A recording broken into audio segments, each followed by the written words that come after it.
You won't believe what people actually wore in the 70s. No one expected that the very styles that made folks cringe at first ended up taking over closets everywhere. So buckle up. We're diving into 20 weird fashion trends from the 1970s that everyone hated until they wore them. Earth shoes. Let's take a step, literally, back in time to one of the strangest shoe trends of the 70s, earth shoes. Now, at first glance, these weren't exactly the kind of shoes you'd imagine turning heads. Designed by Danish yoga instructor Anne Kalsu, they featured a negative heel, meaning your toes sat higher than your heel. Yeah, it looked weird. Like, did someone forget how shoes work? But here's the kicker. People swore they were good for your posture, your feet, and maybe even your soul. The first time they hit the scene, reactions were mixed. Some folks dismissed them as another hippie gimmick, while others claimed they were a revolution in footwear. Me? I was sold. The roomy fit, the way my toes could finally breathe. It was like my feet had been set free. And let's not forget how effortlessly they paired with a classic pair of bell-bottoms. Whether they actually fixed your posture or just made you feel different, one thing's for sure. Once you slipped into a pair of earth shoes, going back to regular sneakers felt like a betrayal. If you had a pair, you know what I'm talking about. And if you didn't, well, you probably thought we all looked ridiculous until you tried them on yourself. Moon boots. If you ever dreamed about walking on the moon in the 70s, but NASA never returned your calls, there was always the next best thing: moon boots. When these outrageous boots first bounced onto the fashion scene, folks weren't exactly lining up to put them on. Inspired directly by astronauts' gear from the Apollo missions, they were oversized, cushiony, and looked like marshmallows strapped to your feet. Honestly, it seemed like someone raided NASA's closet after too many Saturday morning cartoons. People laughed at first, wondering aloud, who'd ever wear those in public? But here's the twist. Moon boots quickly became irresistible. Maybe it was their bright neon colors screaming, "Look at me," or perhaps the comfy warmth that made them perfect for ski trips, snow days, or just making an unforgettable entrance. Soon enough, everyone from disco queens to suburban dads was boldly strutting around town in footwear that said, "Yes, I'm ridiculous. And yes, you secretly want a pair too." Moon boots weren't subtle, but subtlety never really fit into the wild spirit of the 70s anyway. Bell-bottoms. Remember the pants so wide at the bottom you practically needed a runway clearance to walk down the hall? Yes, I'm talking about bell-bottoms, those iconic trousers that swept through the 70s like a denim tidal wave. When bell-bottoms first strutted onto the scene, parents groaned and teachers rolled their eyes. "You'll trip and fall," they warned, shaking their heads at pants wider than your history textbook.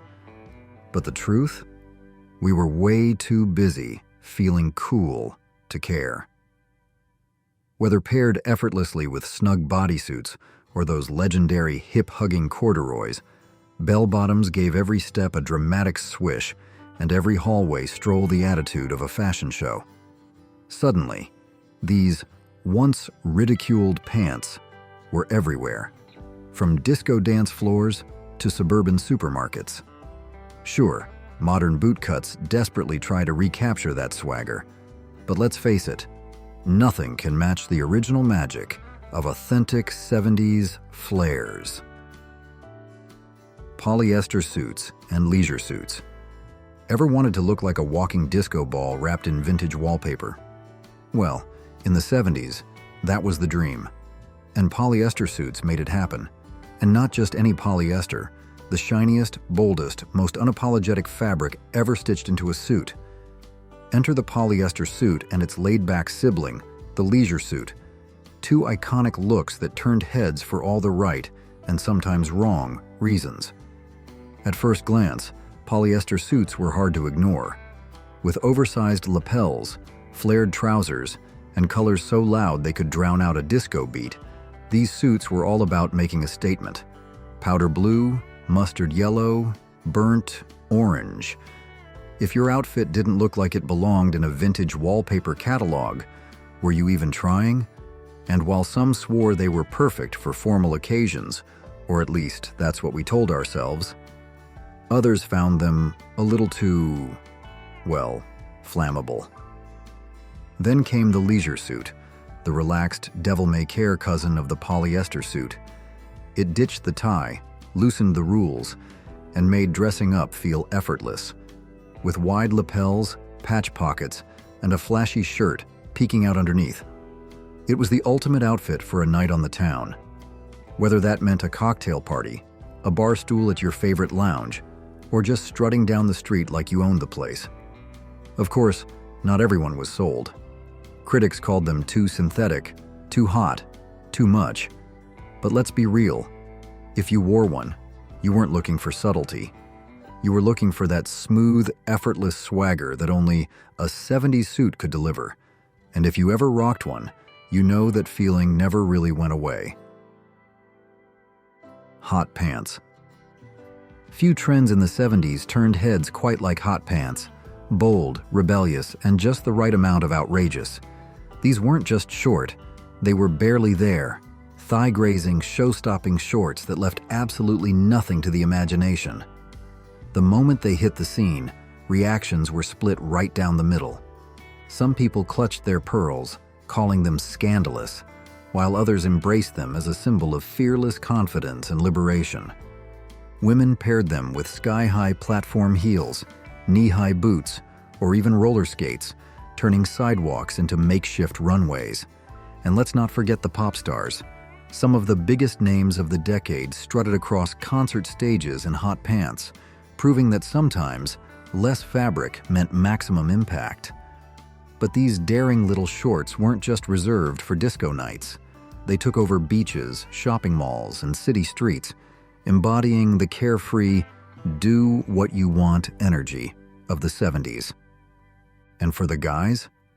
Well, let's just say the men's version, those ultra-short athletic shorts, were just as eye-catching, making appearances everywhere from NBA courts to backyard BBQs. Love them or cringe at the thought, there's no denying that hot pants were a defining look of the era. Love this trip down memory lane? Hit like and subscribe so we can keep the vintage vibes coming. Jumpsuits. Nothing says fashion sacrifice quite like having to completely undress just to use the bathroom. But in the 70s, we called it style. Jumpsuits were the ultimate one-and-done outfit, making you look effortlessly chic until nature called.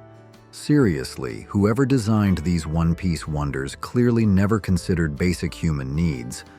The moment you realized you had to unzip, unbutton, and practically wrestle your way out of your own outfit. In a tiny bathroom stall. Well, let's just say it was a humbling experience. But here's the thing.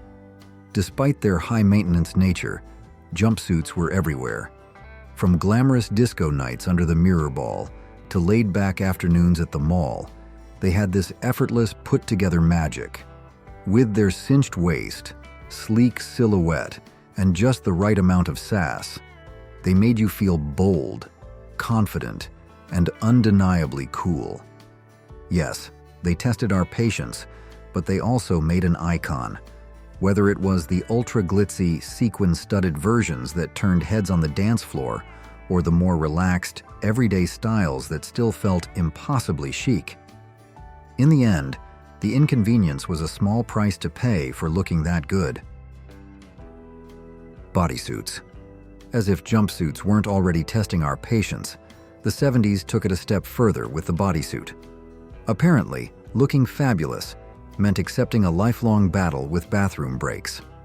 Bodysuits were the ultimate fashion paradox, part futuristic, part second skin, and just confusing enough to make people wonder, is that underwear a swimsuit or some kind of space-age experiment? But once you slipped one on, you got it. These sleek, form-fitting wonders became the secret weapon of disco nights and high-waisted pants everywhere. They came in every style imaginable: long-sleeved, sleeveless, turtlenecks, plunging V-necks, each designed to hug your body like it was sculpted just for you. Whether you were strutting into Studio 54 or just hitting the town with friends, bodysuits made you feel like a knockout. The catch? Well, let's just say bathroom breaks were not for the faint of heart. But here's the thing. Fashion in the 70s wasn't about practicality. It was about making a statement. And bodysuits did exactly that. They stayed perfectly in place no matter how much you danced, twirled, or strutted. A little impractical? Absolutely. But unforgettable? Without a doubt. Satin bomber jackets. Do you believe that there are jackets that make you feel like you own the world? The satin bomber was definitely the latter. With its shiny fabric, electric colors, and undeniable attitude, this wasn't just outerwear. It was a fashion trend, a personality boost, and a ticket to instant coolness all rolled into one. I still remember my first one, fire engine red with crisp white stripes down the sleeves. My dad took one look and shook his head. A satin jacket? What's next? Leather pajamas? But I didn't care. The moment I slipped it on, I felt unstoppable.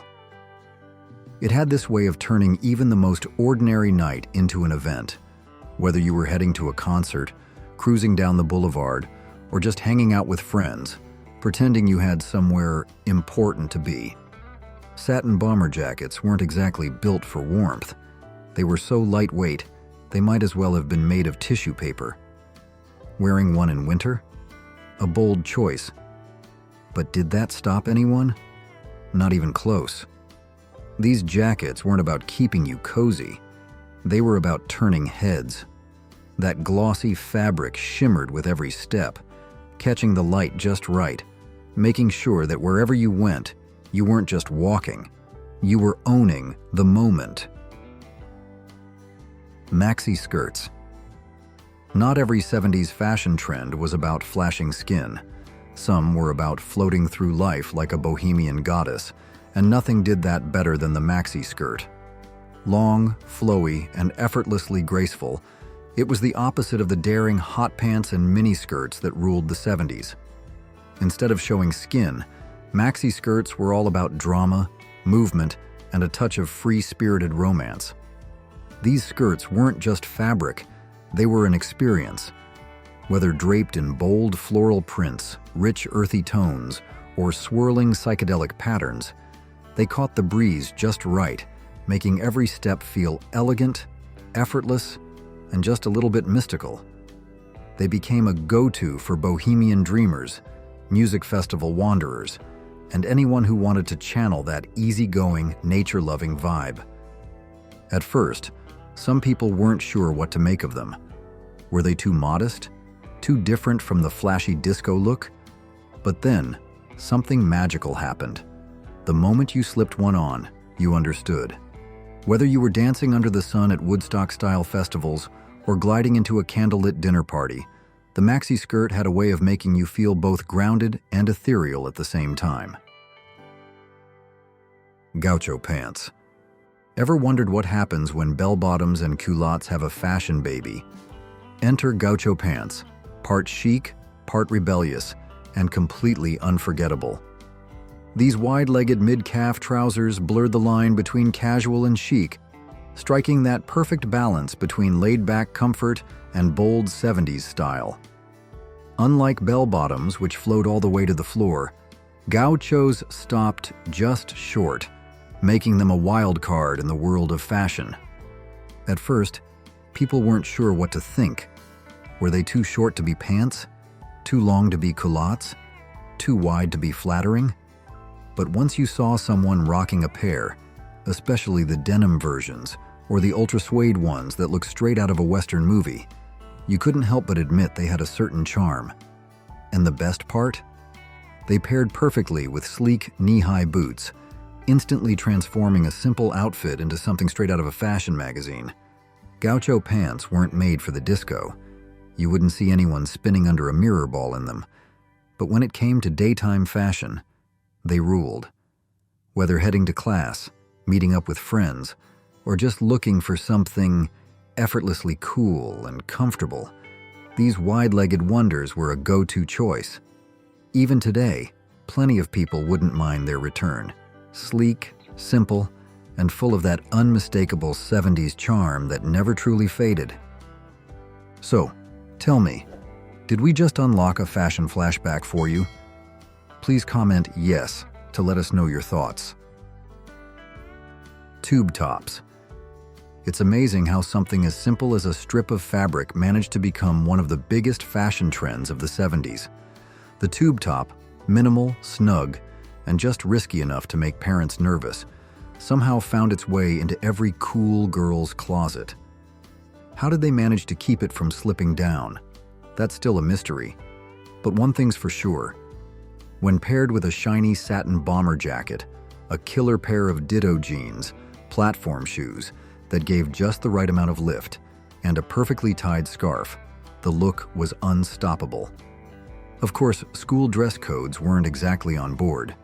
You couldn't just waltz into class in a tube top unless you threw on an oversized button-up or a sweater to keep the teachers happy. But the moment that final bell rang, the layers came off, and there it was.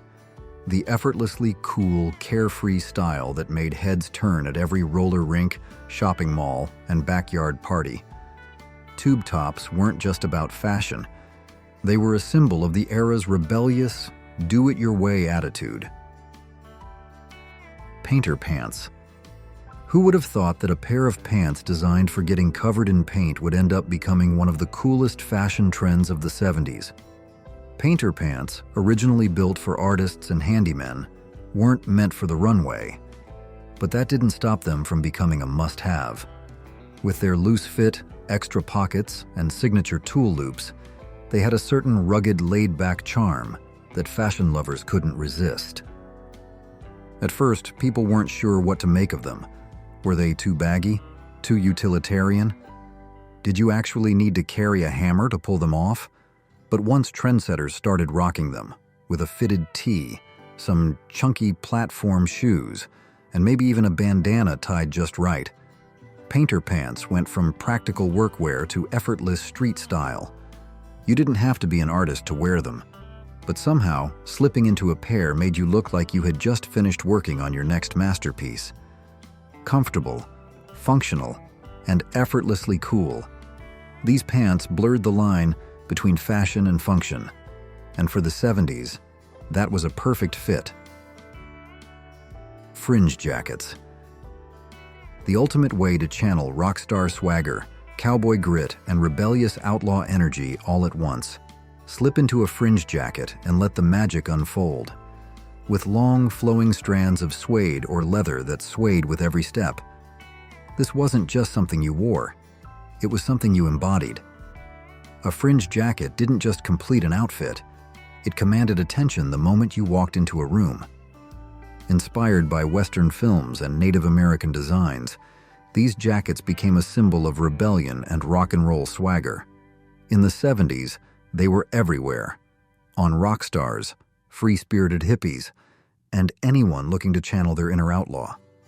Whether it was buttery soft suede, rugged leather, or even a bold denim version, throwing one on instantly elevated your cool factor. Of course, not everyone was a fan. Parents called them impractical, and for good reason. One unexpected rainstorm, and suddenly your fringe looked less like effortless style and more like a drenched mop. But did that stop anyone from wearing them? Absolutely not. Because the second you walked into a bar, a concert, or even just down the street, that fringe swinging in rhythm with your stride, you felt untouchable. Sure, they were a hassle to clean, and sure, they didn't exactly keep you warm, but since when was fashion about being practical? Fringe jackets weren't just about looking good, they were about feeling legendary. Prairie dresses. Who needs a time machine when you could just throw on a prairie dress and instantly look like you wandered out of a 19th century love story, just with a little 70s attitude? Flowing, ultra-feminine, and often adorned with delicate floral prints, These dresses felt like they belonged in a romantic novel or a classic countryside painting. With ruffled hems, puffed sleeves, and high necklines, they had a soft, old-world charm that seemed plucked from a time when handwritten letters and horse-drawn carriages were still a thing. But don't be fooled. These dresses weren't just for nostalgia lovers. They became a full-fledged fashion movement. At first, some people raised an eyebrow. Weren't these dresses a little too modest for a decade known for hot pants and disco fever? But as soon as fashion houses like Gunna Sachs put their spin on them, Prairie dresses transformed into a romantic, vintage chic staple. They worked for everything, from afternoons at the farmer's market to fancy evening affairs, and depending on how you styled them, they could be either boho and free-spirited or elegant and timeless. And no Prairie dress look was complete without the finishing touch: granny boots. These lace-up leather boots, with their slight heel and Victorian-era influence, balanced the softness of the dress with a touch of rugged, down-to-earth charm. Some may have thought Prairie dresses were too demure, but in the right setting, they stood out just as much as any glitzy sequin jumpsuit, just with a whole lot more grace. Dr. Scholl's wooden sandals. Fashion in the 70s wasn't just about looking good. It sometimes felt like a survival challenge, and no footwear proved that better than Dr. Scholl's wooden sandals. These weren't just footwear, they were a rite of passage.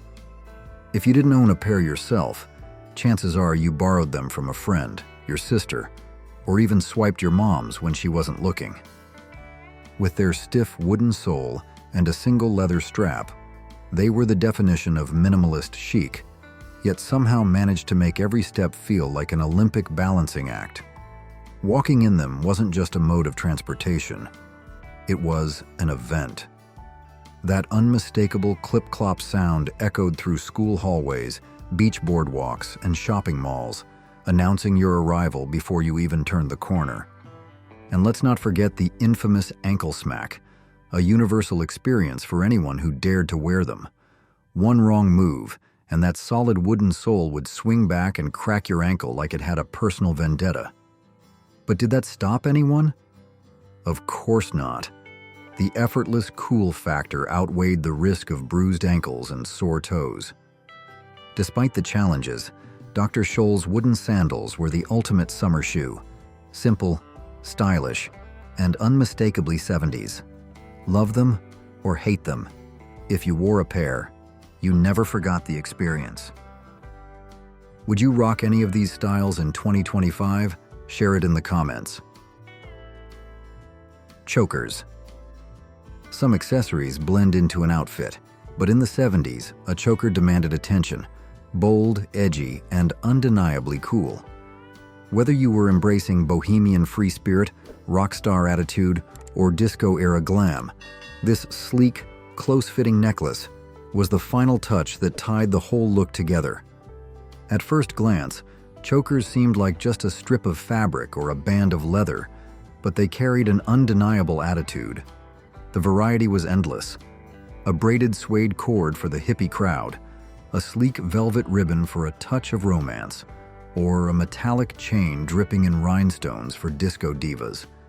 Some were handmade, featuring intricate macrame knots or wooden beads, giving off that artisan, fresh from a craft fair vibe. Others leaned into the mystique of Gothic elegance, with lace details, cameo pendants, or tiny lockets that felt straight out of a Victorian novel. No matter the design, one thing was clear: chokers turned heads. They effortlessly balanced hippie ease with rockstar attitude, subtle charm with bold edge, making them a go-to for festival lovers, rebellious teens, and anyone looking to bring a little extra flair to their outfit. Whether picked up from a boutique, crafted from a simple ribbon, or discovered at a street fair, these close-fitting necklaces were the perfect finishing touch. Whether you were swaying at a concert, marching at a protest, or just hanging out with friends, the choker wasn't just jewelry, it was an attitude wrapped around your neck. Crocheted tops. What happens when fashion meets a DIY project that requires the patience of a saint? You get the crocheted top, part clothing, part art, and occasionally a wardrobe malfunction waiting to happen. Delicate, breezy, and sometimes borderline scandalous, these hand-woven pieces were a signature look of the 70s, making their way from beach parties to music festivals and everywhere in between. Whether it was a halter top, a long-sleeved crochet sweater, or even a daring full-length dress, these tops had an effortless, bohemian vibe that fit right into the free-spirited aesthetic of the decade. And the best part? You didn't have to buy one. You, or let's be honest, your grandma, could make one with nothing more than a crochet hook, a few spools of yarn, and a whole lot of patience. Functionality wasn't exactly their best feature. Sure, they were light, airy, and effortlessly stylish, but one wrong move, one unfortunate snag on a doorknob, and your top could unravel faster than a soap opera plot twist. But that never stopped anyone. In the 70s, fashion wasn't about taking the easy route. It was about standing out. And a crocheted top? That was the ultimate way to show you were relaxed, effortlessly cool, and just daring enough to take the risk. Macrame bags. Nothing captured the free-spirited, handmade charm of the 70s quite like a macrame bag, part accessory, part art project, and fully a symbol of the era's bohemian soul. These intricately knotted, hand-woven works of art were more than just accessories.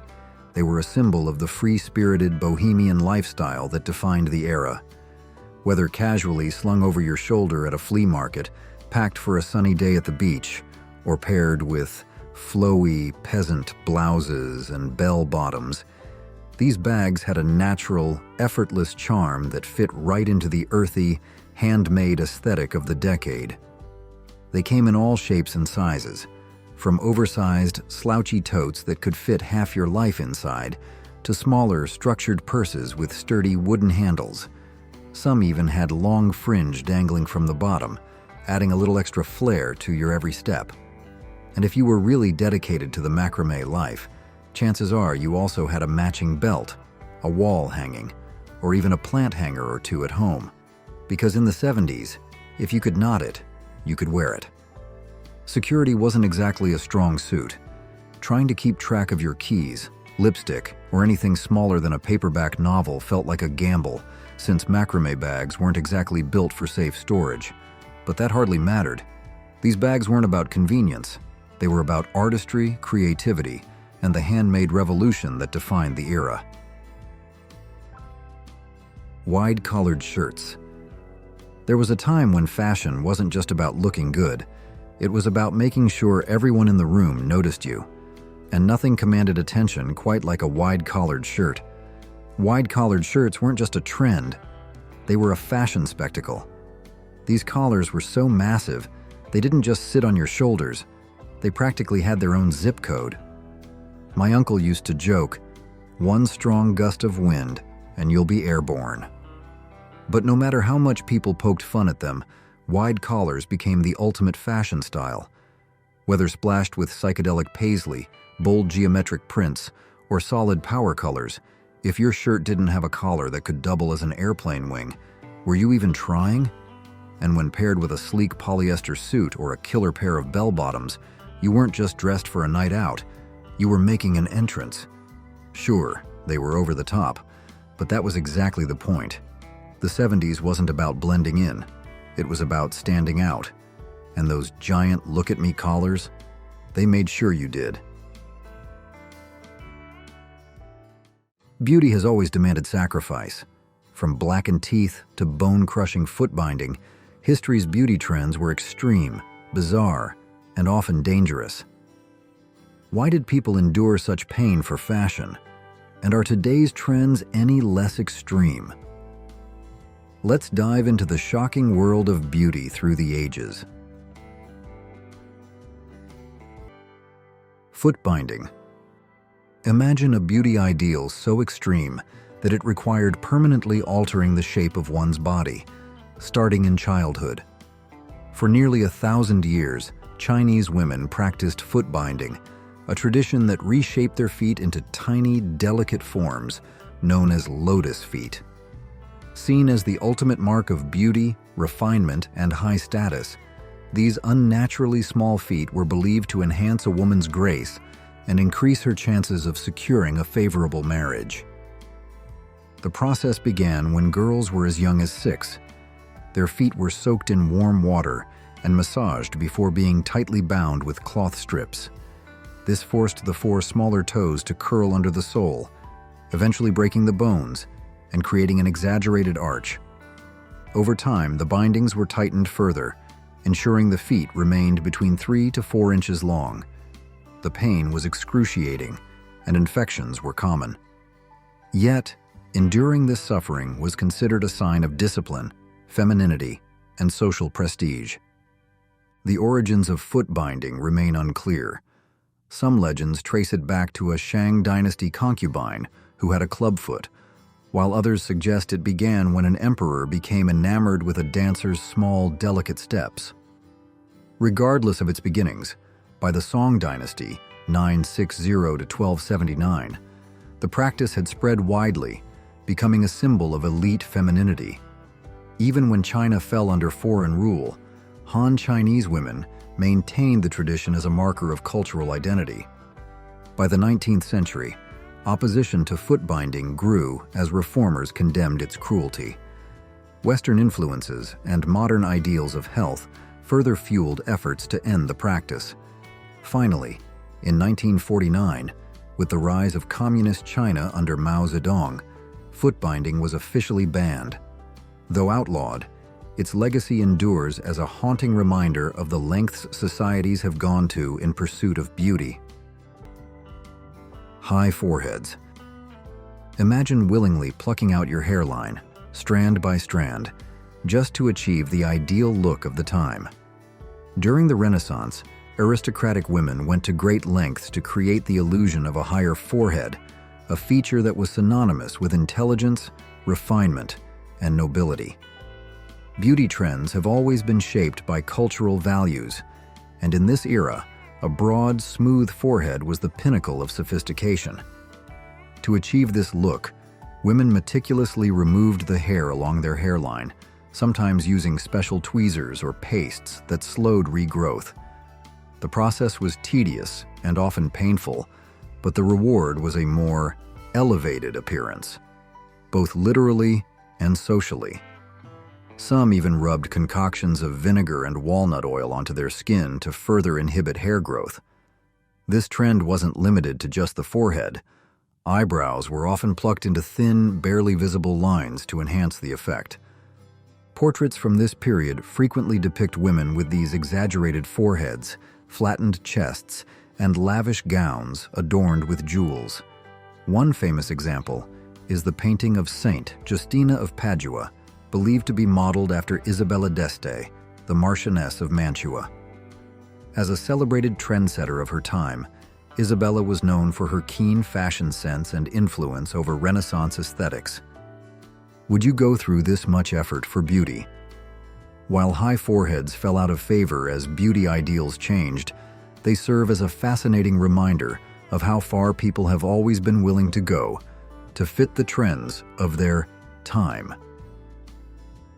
Blackened teeth. Picture a world where gleaming white teeth weren't the standard of beauty. Instead, deep blackened teeth signified elegance, maturity, and high social standing. For centuries, this striking practice was embraced in various cultures, particularly across Southeast Asia, Japan, and even parts of the Americas. Far from being a sign of decay or neglect, darkened teeth were viewed as a mark of refinement and even protection. In Japan, the practice, known as ohaguro, was deeply rooted in tradition. Samurai, noblewomen, and geishas would stain their teeth black using a special mixture made from iron filings dissolved in vinegar. The resulting lacquer was believed to enhance beauty and symbolize loyalty, as it was often a rite of passage for married women. Similarly, in Vietnam, blackened teeth carried spiritual significance. It was thought that darkening the teeth could ward off malevolent spirits, bringing good fortune and protection. The process, however, was far from painless. Women would endure a meticulous ritual of applying a dye made from burnt coconut husks, charcoal, salt, and natural tannins, often causing inflammation and discomfort. Yet, the results were considered worth the suffering. Beauty, after all, has always demanded sacrifice.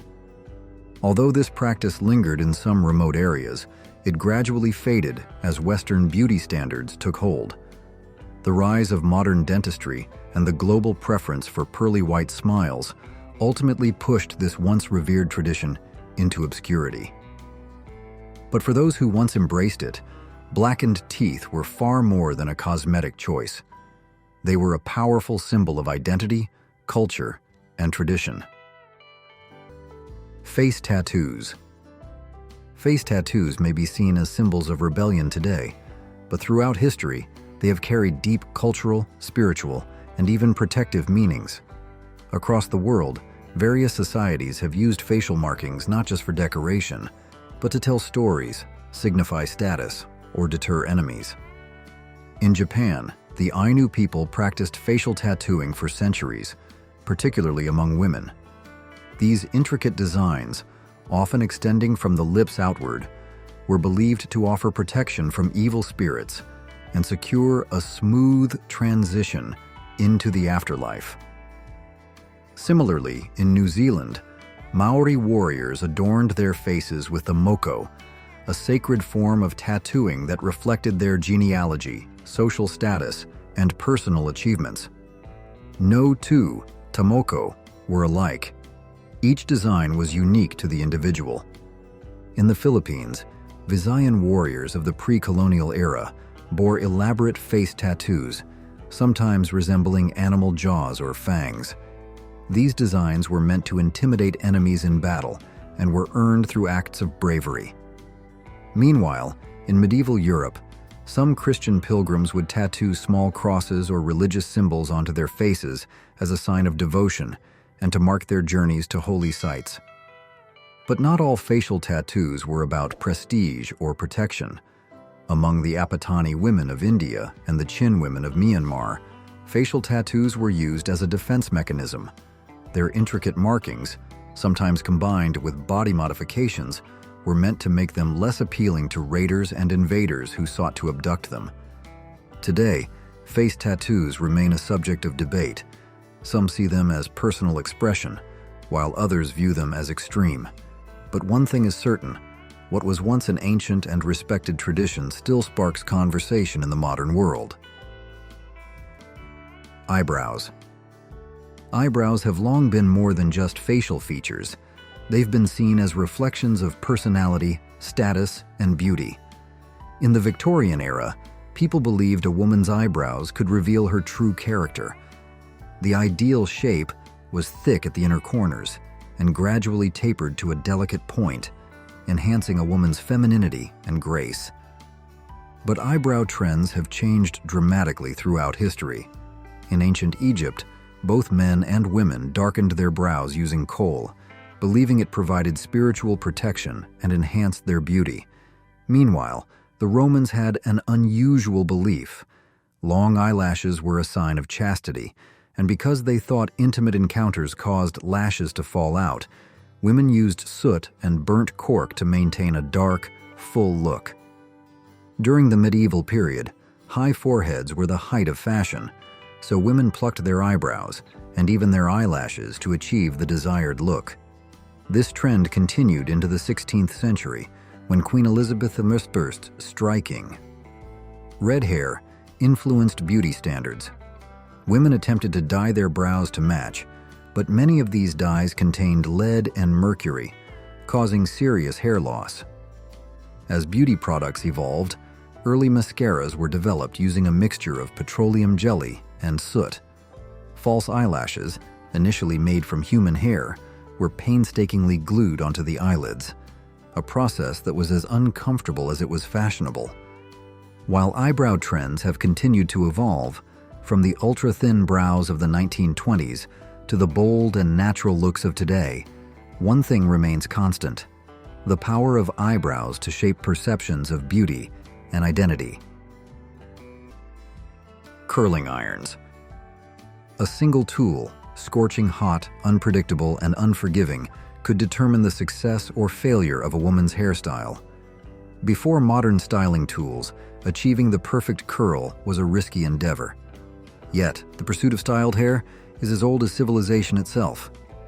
Ancient Egyptians, Greeks, and Romans used heated bronze rods, seashells, and even alkaline solutions like lye to shape their locks into elegant waves and curls. These techniques persisted through the centuries, with each era refining its methods. By the 18th and 19th centuries, curled hair was more than just a fashion choice. It was a symbol of status and refinement. Wealthy women relied on their maids to heat curling irons over open flames, carefully shaping their elaborate coiffures. For lower-class women, curling irons were a luxury reserved for special occasions, often requiring a visit to a hairdresser. During the Reconstruction era in the United States, many African American women straightened their hair before curling it, often using hot combs followed by curling irons. These tools provided a way to achieve popular, European-inspired styles, though the process was time-consuming and could lead to painful burns. By the early 20th century, innovation made hairstyling safer and more accessible. Electric curling irons replaced those heated over open flames, reducing, but not eliminating, the risk of burns and hair damage. Today, curling irons have advanced dramatically with temperature controls, protective coatings, and even steam technology to minimize harm. Yet, the goal remains the same: achieving the perfect curl, just as generations before us have sought to do. The S-bend corset. Fashion has always been about pushing boundaries, but the S-bend corset took body shaping to a whole new level. Introduced in 1906, this corset forced the body into a dramatic, unnatural curve, thrusting the hips backward and the chest forward. The exaggerated shape became the foundation of the Edwardian silhouette, giving women an ultra-feminine hourglass figure that was both admired and criticized. Unlike earlier corsets that cinched the waist while keeping the torso upright, the S-bend corset tilted the pelvis and forced the wearer into a rigid, arching posture. It wasn't just about support, it was an illusion.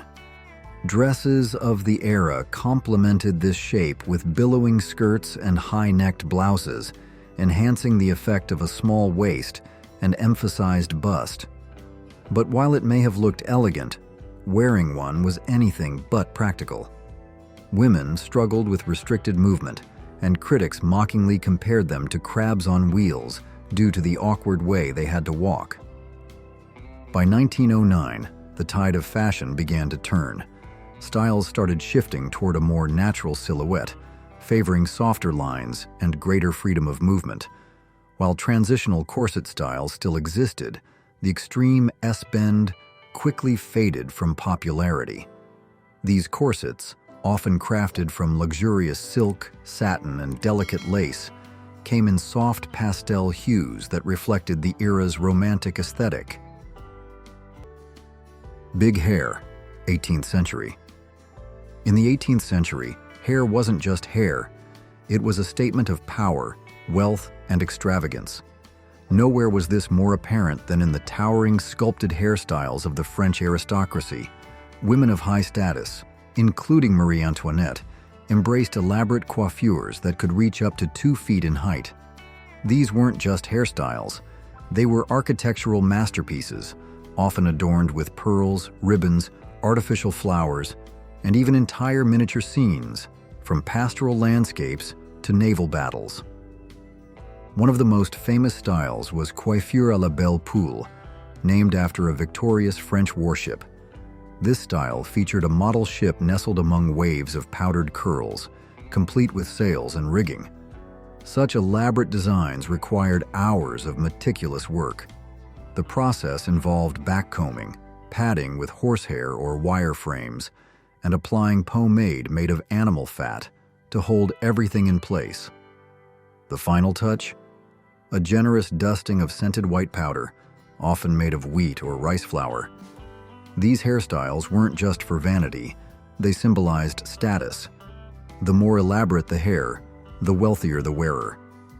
The toilette, or dressing ritual, was a public affair where aristocratic women entertained guests as their hair was styled. However, as the French Revolution approached, these extravagant hairstyles became symbols of excess and detachment from the struggles of common people. By the late 18th century, the towering wigs and powdered styles fell out of favor, replaced by more natural and modest looks as France moved toward revolution and change. Long fingernails. Imagine growing your nails so long that you needed elaborate gold-plated guards just to protect them. In ancient China, long fingernails weren't just a beauty statement. They were a powerful symbol of status, wealth, and refinement. Those who had the privilege of maintaining lengthy, well-manicured nails signaled to the world that they were above manual labor, living lives of leisure and luxury. The tradition of nail care dates back thousands of years. Both men and women used a variety of natural ingredients, such as beeswax, egg whites, and crushed flower petals, to create nail polish. By the time of the Ming and Qing dynasties, noble women took nail decoration to the next level. To prevent their meticulously grown nails from breaking, they wore extravagant nail guards made of gold, silver, and jade. These ornate covers were not just practical, but also a status symbol, showcasing their elite position in society. One of the most famous figures associated with long nails was Empress Dowager Cixi of the Qing dynasty. She was known for her 6-inch long nails, which further reinforced her image of power and untouchability. However, by the 19th century, the practice faced criticism. Detractors saw excessively long nails as impractical and wasteful, a relic of an outdated aristocracy. When the Qing dynasty fell in 1911, so did this extravagant trend. Yet, while extreme nail length lost its appeal, the love for nail art never truly disappeared. Today, elaborate nail designs and extensions remain a major part of global beauty culture, proving that the desire to adorn one's hands in creative and luxurious ways has never gone out of style. Which historical beauty trend do you think was the most bizarre or extreme? Why? Pale skin. For centuries, pale skin has been a symbol of beauty, status, and privilege across different cultures. In East Asia, a flawless porcelain complexion was admired, often described as jade white skin. This ideal was rooted in the belief that fair skin signified nobility and refinement, as laborers who worked outdoors developed tanned complexions. Women applied rice powder and herbal concoctions to achieve an ethereal glow, a practice that persisted for generations. In Europe, the pursuit of ghostly white skin reached dangerous extremes. During the Elizabethan era, Queen Elizabeth of Flair made Venetian ceruse famous, a lead-based makeup mixed with vinegar that provided a strikingly pale look. Unfortunately, prolonged use caused severe skin damage, hair loss, and even poisoning. Some women sought even more extreme methods, consuming arsenic wafers or applying solutions containing urine, believing they would enhance their complexion. During the colonial era, the association between fairness and superiority was reinforced in regions such as India, the Philippines, and Africa, where European beauty standards became deeply ingrained. Skin lightening creams flooded the market, promoting the idea that lighter skin was more desirable. While today's beauty industry emphasizes inclusivity and self-acceptance, skin lightening products remain widely available. Despite growing awareness of the dangers of certain ingredients, the demand persists in many parts of the world. The long-standing preference for lighter skin is a complex issue, reflecting centuries of cultural conditioning and societal standards that continue to evolve. The hidden piercing trend of Victorian England. Victorian England is often associated with modesty and strict social codes, but beneath the layers of corsets and high collars, some members of the upper class embraced a surprisingly intimate form of body modification: nipple piercings. Wealthy women, eager to enhance their femininity and adhere to contemporary beauty ideals, sometimes had their nipples pierced, occasionally linking them with delicate gold chains. These piercings were believed to heighten sensitivity and improve the bust's shape, aligning with the era's fascination with the female form. Some medical texts of the time even claimed that nipple piercings could stimulate the breasts and promote firmness. Men were not exempt from this trend. The Prince Albert piercing, named perhaps apocryphally after Queen Victoria's husband, was allegedly designed to help gentlemen fit more comfortably into the increasingly tight trousers of the time.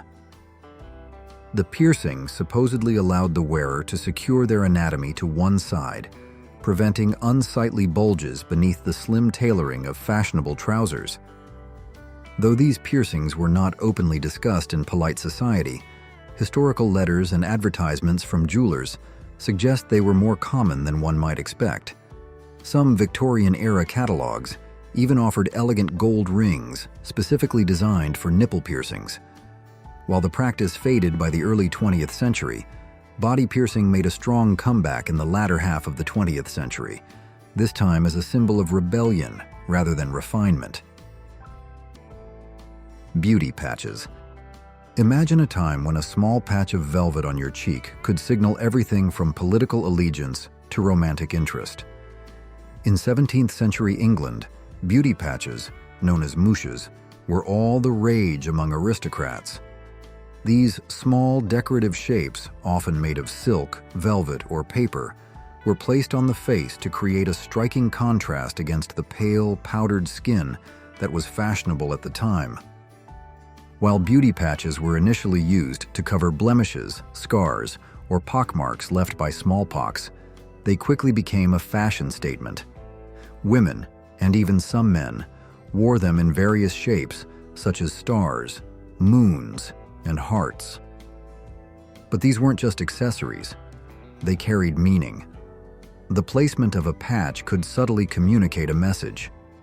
A patch near the corner of the mouth might suggest flirtation, while one near the eye could hint at passion. Some even used them to display political loyalty, with supporters of different factions wearing their patches on specific sides of the face. Not everyone admired this trend. Moralists and religious critics condemned beauty patches as symbols of vanity and deception. Despite this, they remained popular throughout the 17th and 18th centuries, before fading out of fashion with the rise of more natural beauty ideals. Interestingly, today's star-shaped acne patches could be seen as a modern version of mouches, serving both a cosmetic and practical purpose while subtly making a statement about self-care and confidence. Skin color. In ancient Mesopotamia, women with a rosy glow were considered the height of beauty, suggesting health and vitality. Greek philosophers, on the other hand, favored balance, skin that was neither too dark nor too pale.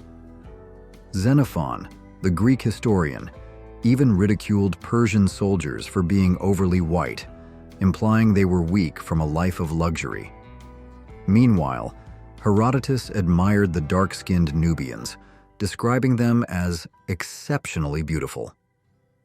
One of the most remarkable figures in this history is Queen Candace of Meroe, a powerful African ruler who rejected European notions of beauty and never allowed her people's worth to be defined by their complexion. However, by the Middle Ages, fair skin became associated with purity, particularly in Christian Europe. Women went to extreme lengths to maintain their pallor, using toxic lead-based powders and avoiding sunlight at all costs. Colonialism further reinforced the idea that lighter skin was superior, especially in colonized regions of Asia, Africa, and the Americas. Even in the modern era, the beauty industry has capitalized on these deep-rooted biases, selling skin-lightening products across the globe. But as conversations about self-love and inclusivity grow louder, a question remains. Are we finally defining beauty on our own terms, or are we still chasing ideals shaped by history? Cleavage. Throughout history, the way women have styled and presented their décolletage has been shaped by cultural ideals of beauty, modesty, and even scandal. In the 17th century, pale skin was considered the height of elegance, and women took extraordinary measures to emphasize their fair complexions. Some went so far as to draw delicate blue veins on their chests to mimic the look of translucent, aristocratic skin, proof of refinement and status. Corsets played a major role in shaping the fashionable silhouette of the time. Some designs pushed the breasts up and together, creating dramatic cleavage, while others forced them apart to follow the latest trends. By the 19th century, modesty took precedence, at least during the day. High-necked gowns and demure styles dominated, but evening wear still pushed boundaries. Low-cut dresses revealed just enough to remain alluring, and women used accessories like chokers, lace shawls, and ribbons to strategically frame their décolletage while maintaining an air of sophistication. However, not all fashion choices were met with approval. In 1884, John Singer Sargent's portrait of Madame X caused a scandal when the subject's dress featured a single fallen shoulder strap. The seemingly small detail was enough to shock society, proving just how tightly controlled women's fashion was at the time. Russian makeup. In 16th century Russia, beauty rituals were not just about personal preference. They were a powerful reflection of wealth, social standing, and cultural influences. Women adhered to strict beauty ideals, painting their faces stark white, applying bright red rouge to their cheeks, and even blackening their teeth. This exaggerated look was not merely about appearance. It signified prestige, as only the wealthy could afford the expensive ingredients used in these cosmetics. For the upper class, lead-based white paint was the preferred choice for achieving a pale, almost ghostly complexion. Those with fewer resources turned to alternatives like wheat flour or crushed lily roots to create a similar effect. Rouge was just as important, with beet juice commonly used to give the cheeks a vivid flush. Thick, dark eyebrows were meticulously drawn on, creating a bold contrast against the pale skin. Interestingly, these beauty practices were not exclusive to women. Russian men also applied rouge before social engagements, believing it made them appear more refined and attractive. Historians suggest that this dramatic style may have been influenced by the Mongols, whose rule over Russia for centuries left a lasting imprint on many aspects of Russian life, including beauty standards. However, everything changed with the reign of Peter the Great. As part of his sweeping reforms to westernize Russia, he discouraged traditional beauty customs in favor of European elegance. Over time, the bold Russian makeup styles faded, replaced by more subtle and natural aesthetics. Yet traces of this striking look remain in Russian folk traditions and historical depictions, reminding us of a time when beauty was a statement of power and prestige. The 70s brought us some truly wild fashion moments. Some we adored, some we swore we'd never wear, and yet, somehow, they all became iconic. So, which one stands out the most to you? Let me know in the comments, and don't forget to like, subscribe for more interesting videos. Thanks for watching.